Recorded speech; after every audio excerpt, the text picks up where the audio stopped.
Bernd Klaverboer is de nieuwe eerste keeper van Sportclub Heerenveen. Hij krijgt tak om weekend in Feyenoord de vakker Boppe Andries Noppert. Een grote verrassing is dat net, want Noppert maakte de aanronde wedstrijden een onwisse indruk onder de latten. Wat vol verrassend is dat Robin Veldman kiest voor Bernd Klaverboer, de talentvolle doelman uit Ketlik, en net voor Nordin Bakker, die dit december oerkamer is van Almere City.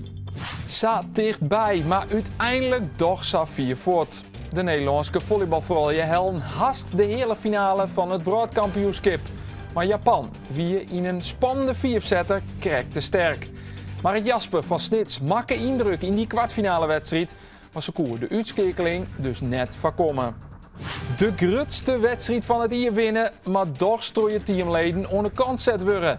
Het begint een gewoonte te worden in het keertsen, want voor het tweede jaar op rieren valt het winnende PC-parcours uit en waar. Matten Bergsma en Hessel Posma zetten Pieter-Jan Leijenaar onderkant. Jongen. En keert ze tak om hier met Erwin Sielstra. Van je maten met je het haar, zullen we maar zeggen. Ontzaf hier deze Omroep Friesland Sportflits. Manje is er vanzelfs weer een nieuwe sportcast, maar daarin alles oer Cambuur, Tjen Willem II. Graag, om te volgen in de flits.